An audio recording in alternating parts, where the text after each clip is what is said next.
बिस्मिल्लाहिर्रहमानिर्रहीम। अस्सलाम वालेकुम। आज हम अपना नेक्स्ट लेसन नंबर 3 स्टार्ट करेंगे। प्रीवियस लेसन में थोड़ा सा रिवाइज करना चाहूँगी। आज हमारा लेसन नंबर 3 है।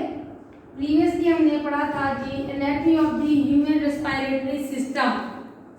हमने देखा था, मैं आपको डायग्राम को एक दफा समराइज करना चाहूँगी। जो human respiratory tract start with nose से, nasal cavity, internal layers, pharynx, फिर फेरेक्स के पार्ट देखे थे।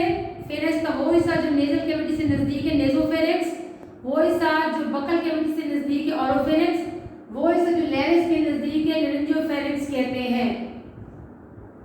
Knows, nasal cavity, pharynx, larynx. Larynx को हम साउंड बॉक्स भी कहते हैं क्योंकि आवाज पैदा करने में, स्पीच बनाने में मेजर रोल है लेरिंक्स का। लेरिंक्स के बाद हम स्टार्ट कर रहे हैं अगला पाइप, ट्रेकिया। ठीक है, ट्रेकिया फिर डिवाइड होता है T5 के लेवल में। बताया था T5 क्या होता है। T5 के लेवल पर ट्रेकिया डिवाइड हो रहा है into the right and left bronchi, जिन्हें हम प्राइमरी ब्रोंकाई भी कहते हैं। फिर सेकेंडरी ब्रोंकाई देखे थे हमने, टर्शियरी ब्रोंकाई देखे। जैसे ये रेस्पिरेटरी ट्यूब छोटी छोटी होती जाती है, डिवाइड हो के इसका डायमीटर भी रिड्यूस होता जाता है। क्लियर? टर्शियरी ब्रोंकाई के बाद हमारी ट्यूब मजीद डिवाइड होगी तो ये बन जाएगी इनिशियल ब्रोंकियोल्स। इनिशियल ब्रोंकियोल्स के बाद मजीद इसकी डिवीजन होगी तो ये ट्यूब बन जाएगी टर्मिनल ब्रोंकियोल्स। Terminal bronchioles. ठीक है, क्लियर? टर्मिनल ब्रोंकियोल, मजीद डिवीजन होगी टर्मिनल ब्रोंकियोल्स की तो इनके एंड पे एक सैक लाइक स्ट्रक्चर आपको दिखाई देगा इस तरह से। सैक लाइक स्ट्रक्चर होगा जिसमें ऐसे छोटे छोटे एल्वियोलाई प्रेजेंट होंगे। एक सैक बंच की शक्ल में स्ट्रक्चर होगा ग्रेप्स की तरह। इस स्ट्रक्चर को हम कहते हैं एल्वियोलाई।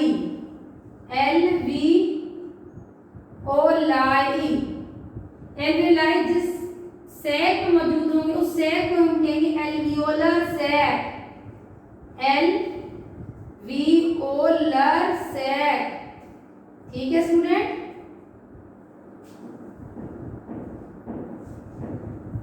अब जो एल्वियोलर सैक टर्मिनल ब्रोंकियोल से अटैच होगी एक डक्ट के जरिए, एक नाली के जरिए, डक्ट के जरिए, जिसे हम कहेंगे एल्वियोलर डक्ट। Alveolar duct. ठीक है, टर्मिनल ब्रोंकियोल्स के बाद एक सैक लाइक स्ट्रक्चर होता है जिसमें द फॉर्म ऑफ बंच की शक्ल में छोटे छोटे एल्वियोलाई प्रेजेंट होते हैं। ये एल्वियोलाई वो जगह है जहां एक्सचेंज ऑफ गैसेस हो रहा होता है। ऑक्सीजन एंटर हो रही होती है ब्लड में और ब्लड से कार्बन डाइऑक्साइड आ रही होती है एल्वियोलाई के अंदर और इसी रूट से ही एल्वियोलाई से कार्बन डाइऑक्साइड वापस जा रही होती है टर्मिनल ब्रोंकियोल्स में, इनिशियल ब्रोंकियोल्स में, ब्रोंकाई में, ट्रेकिया में, लेरिंक्स में, फेरिक्स में, nasal cavity through nose expire out हो जाती है, एक्सहेल हो जाती है, रिमूव आउट हो जाती है, बॉडी से निकल जाती है। ठीक है, ये हमारा कल का लेक्चर। आज हम थोड़ा सा आगे बढ़ेंगे। इसके अलावा कल हमने डिस्कस किया अपर रेस्पिरेटरी ट्रैक्ट। ये भी आपको बता दूं अपर रेस्पिरेटरी ट्रैक्ट के पार्ट्स है nose, nasal cavity, pharynx, larynx. Larynx का जो हिस्सा होता है रेस्पिरेटरी ट्रैक्ट का उसे हम कहते हैं अपर रेस्पिरेटरी ट्रैक्ट। अब लेरिंक्स से नीचे जो पार्ट्स हैं trachea, bronchi, bronchioles and alveoli. Trachea, bronchi, bronchioles, alveoli, इन चार पार्ट्स को हम कहते हैं lower respiratory tract. Lower respiratory tract. Clear? आज हम देखेंगे जी व्हाट इज रेस्पिरेटरी यूनिट। आज का हमारा टॉपिक है रेस्पिरेटरी यूनिट या लंग पैरेन्काइमा। रेस्पिरेटरी यूनिट या लंग पैरेन्काइमा में देखिए रेस्पिरेटरी यूनिट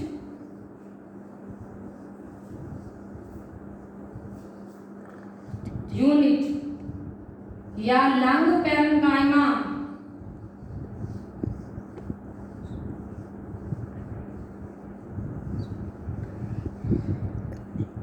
आप इस रेस्पिरेटरी यूनिट या लंग पैरेन्काइमा किसे कहते हैं? Terminal part of the respiratory tract. Terminal का मतलब है आखिरी हिस्सा, लास्ट पार्ट, खत्म होने वाला पार्ट रेस्पिरेटरी ट्रैक्ट के, जहां exchange of gases take place कर रही होती है। ऑक्सीजन ब्लड में जा रही होती है, बॉडी में एंटर हो रही होती है, और ब्लड से कार्बन डाइऑक्साइड लंग्स में आ रही होती है। वो उन पार्ट्स को हम कहते हैं रेस्पिरेटरी यूनिट या लंग पैरेन्काइमा।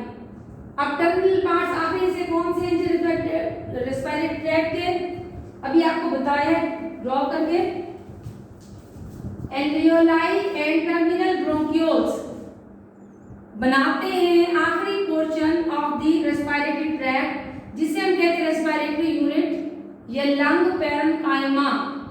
ठीक है स्टूडेंट्स, जहां तक कॉन्सेप्ट क्लियर हो गया। मजीद आपको फिर आगे डिटेल आगे बताती हूँ। अब मैं इस डायग्राम को इरेज करने लगी हूँ आगे टॉपिक को कंटिन्यू करने के लिए मजीद।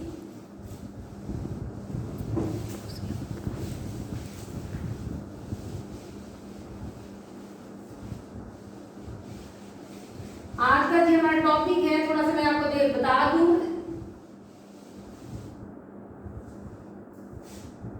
ये जो हमारी बॉडी कैविटी है, बॉडी कैविटी ऊपर वाला हिस्सा है बॉडी कैविटी, इसे हम कहते हैं थोरेसिक कैविटी। बेटा आप भी बनाए जरा, मैं आपको बताती हूँ। थोड़े टर्म्स पहले बताना चाहूंगी। ये जो पिछला हिस्सा है ह्यूमन बॉडी का पिछला पार्ट, इसे हम कहेंगे dorsal surface, dorsal part, dorsal area. ये जो फ्रंट पार्ट है जिसपे फेस भी है, इसे हम कहेंगे वेंट्रल सरफेस या वेंट्रल पोर्शन। क्लियर? आज बाजू खोले बेटा, इधर आ जाए। आप ये बॉडी कैविटी को टू पार्ट्स में डिवाइड करते हैं, अपर कैविटी और लोअर कैविटी। जो अपर कैविटी है इसे हम कहते हैं थोरेसिक कैविटी, लोअर कैविटी है इसे हम कहेंगे एब्डोमिनल कैविटी। हमारा कंसर्न टॉपिक के लिहाज से थोरेसिक कैविटी में है। थोरेसिक कैविटी वो एरिया है जहां हमारे लंग्स प्रेजेंट होते हैं। बेटा रिलैक्स हो जाए, ठहरे। थोरेसिक कैविटी में हमारे लंग्स प्रेजेंट होते हैं। अब सपोज करें हम इस कैविटी को काट देते हैं, यहाँ से हम इस कैविटी को काट रहे हैं। जब हम इसे काटेंगे तो हॉलो सिलेंडर, कंटेनर, हॉलो डब्बा, खाली डब्बे की तरह फील होगी। ठीक है? अब जो इसकी वॉल है, स्किन है, इसे हम कहेंगे बॉडी वॉल। ठीक है? ये जो स्किन है, हमने सपोज करें इस बॉडी को यहाँ से काट दिया, यहाँ से हमने काट दिया, हम अंदर झांकेंगे देखेंगे, हमें खाली नजर आएगा जिसमें लंग्स तैर रहे होंगे। ठीक है? ये जो स्किन वाला हिस्सा है, स्किन है, इसके बाद मसल्स आएंगे, फिर बोन स्ट्रक्चर्स भी कुछ आएंगे, तो इसे हम कहते हैं थोरेसिक कैविटी या थोरेसिक चैम्बर। आज मैं आपको इसके बारे में बताती हूँ। जय बेटा बैठे।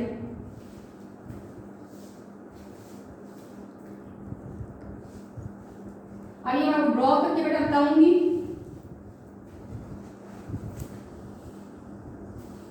ये समझे, कॉन्सेप्ट अपना क्लियर करें सब। ये हमारी सपोज थोरेसिक कैविटी यहाँ से कट गई है। ठीक है? झांक के देखिए, इसे खाली डब्बा नजर आएगा। इस डब्बे की बैक साइड पे यहाँ है हमारा वर्टिब्रल कॉलम, वर्टिब्रल कॉलम जिसे हम रीढ़ की हड्डी कहेंगे। ठीक है? इसे हम रीढ़ की हड्डी कहेंगे। यहाँ एक बोनी स्ट्रक्चर होता है, ये वाली जगह, ये आप सब फील करें, आपको हड्डी नजर आएगी, इसे हम कहते हैं स्टर्नम।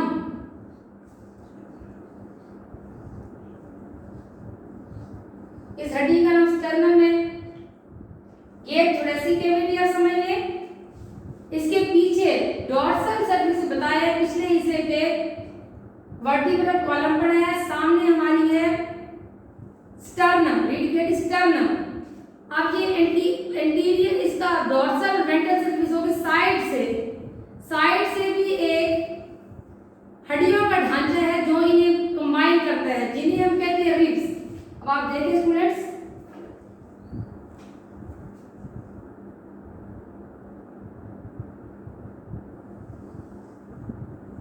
मैं डायग्राम बना के आपको थोड़ा एक्सप्लेन करना चाहूंगी।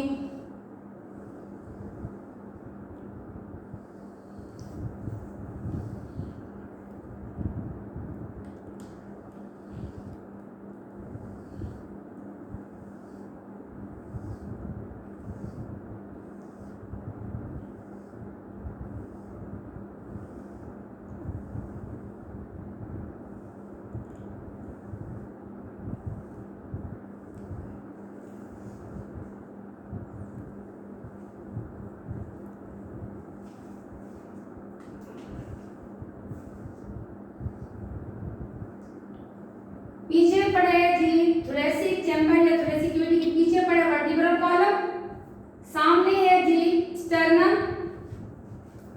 यहाँ हमारे लंग्स दे हैं और यहाँ एक muscular structure dome shaped muscle है जिसे डायाफ्राम कहते हैं। डायाफ्राम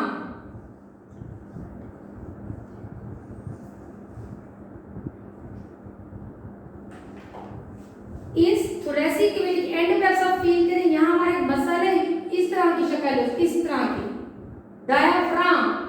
जो रेस्पिरेटरी मसल है मैंने ड्रॉ करके बताया हुआ, ये स्टर्नम होगी, इस हड्डी का नाम है स्टर्नम, ये स्टर्नम है। ये जो छोटी छोटी हड्डियां हैं लेटरली जो अटैच है साइड, लेटरली का मतलब साइड्स पे जो हड्डियां थोरेसिक केज को बंद कर रही हैं उनका नाम है रिब्स, इन्हें रिब्स कहते हैं। ठीक है, ये जो डोम शेप स्ट्रक्चर मसल है इसका नाम है डायाफ्राम। अब इन रिब्स के दरमियान स्पेस है, इन्हें फिल करना पड़ेगा। इन्हें किस तरह से फिल किया गया है? इनके दरमियान मसल्स है, इनके दरमियान क्या है बेटा? मसल्स। इन मसल्स को हम कहते हैं इंटरकॉस्टल मसल्स, इंटरकॉस्टल मसल्स। इनके दरमियान क्या है? इसके दरमियान इंटरकॉस्टल मसल्स। क्लियर? आप ये देख समझें, ये हमारे रिब्स हैं, ये रिब्स हैं, इनके दरमियान मसल्स पड़े हुए हैं। कुछ मसल जहां है इस सरफेस पे, कुछ अंदर वाली सरफेस पे। जो बाहर वाली सरफेस पे होंगे उन्हें हम एक्सटर्नल इंटरकॉस्टल मसल्स, जो रिब्स के अंदर वाले हिस्से पे होंगे उन्हें हम इंटरनल इंटरकॉस्टल मसल्स। क्लियर? अब मैं थोरेसिक चैम्बर, थोरेसिक कैविटी फिर से बताऊंगी। बॉडी कैविटीज दो हैं। आपका जो कैविटी है उसे हम थोरेसिक कैविटी कहेंगे, निचले हिस्से को एब्डोमिनल कैविटी।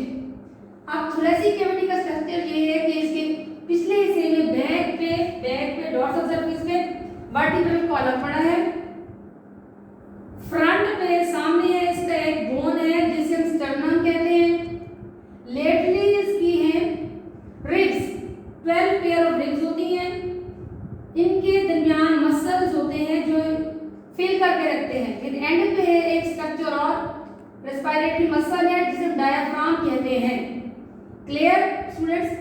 फिर उसके बाद आज हम पढ़ेंगे, ये तो यहाँ तक सबको बच्चों को समझ आ गया होगा, मैं अब इस डायग्राम की रेस करने लगी हूँ। ओके,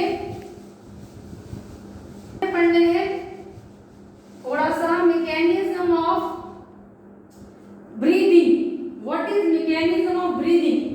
कोई ना कोई तो डेफिनेटली मैकेनिज्म होगा जिसके थ्रू ब्रीदिंग हो रही होगी। ब्रीदिंग में हमने पढ़ा था प्रीवियसली, इनहेलेशन होती है, हवा अंदर आती है। क्या होता है? इनहेलेशन, हवा अंदर आती है, oxygen rich air, and exhalation, हवा बाहर जाती है। कौन सी air? Carbon dioxide rich air बाहर जाती है। क्यों बाहर जाती है जी? और उसके बाद हमने इसका थर्ड स्टेप है cellular respiration, mechanism of breathing है बेटा। अब आप सुने जरा, देखें, गौर करें, समझें। मैकेनिज्म ऑफ ब्रीदिंग, एक और बात देखें, ये समझे, एक कंटेनर है, एक कंटेनर ये है और एक कंटेनर ये है। एक लॉ है, air pressure is inversely proportional to the volume of the container. ये मैं लिखना चाहूंगी, लॉ है जिसे बॉयल्स लॉ कहते हैं। Air pressure is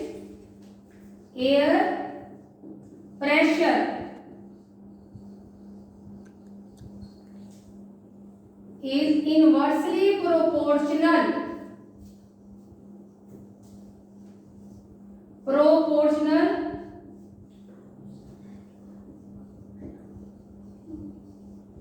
to volume। अगर किसी चीज का वॉल्यूम बढ़ता जाएगा तो एयर प्रेशर कम होता जाएगा। ठीक है बेटा, अगर एयर प्रेशर बढ़ता जाएगा तो वॉल्यूम कम होता जाएगा। अपोजिट होंगे, ये बढ़ेगा तो ये कम होगा, ये कम होगा वॉल्यूम तो एयर प्रेशर बढ़ेगा। अब देखिए मैंने दो बॉक्स बना दिए, दो कंटेनर, दो डिब्बे समझ लें। ये एयर मॉलिक्यूल एंटर हो रही है, उतनी तादाद नहीं है।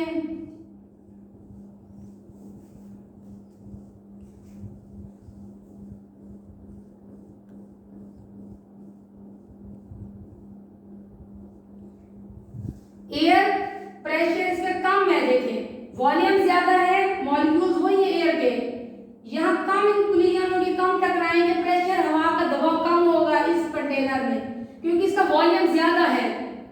इस कंटेनर का वॉल्यूम कम है, डिब्बे का वॉल्यूम कम है तो प्रेशर ज्यादा है, ज्यादा धक्का लेंगे। यहाँ के एयर मॉलिक्यूल कहेंगे कि प्रेशर कम है तो भाई मैंने इस डब्बे में नहीं रहना, मैंने बाहर निकलना है।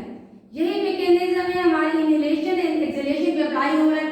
अब मैं आपको डिस्क्राइब करती हूँ किस तरह से बेटा।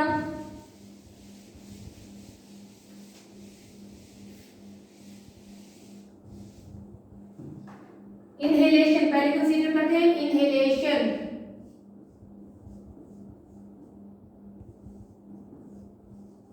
फिर मैं दोबारा वो डायग्राम बनाऊंगी थोरेसिक चैम्बर वाली।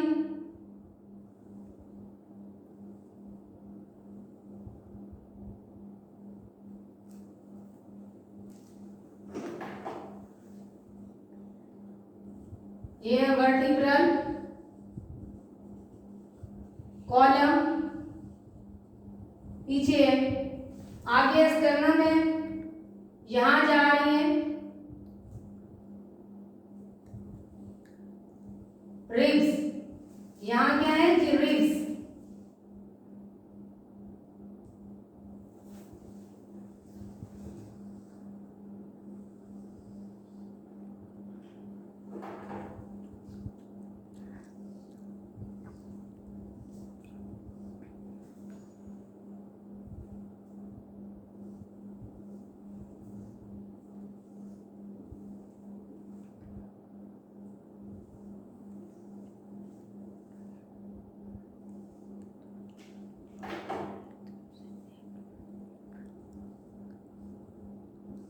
ठीक है बेटा, अब यहाँ डोम शेप स्ट्रक्चर मसल है जिसे हम डायाफ्राम कहते हैं।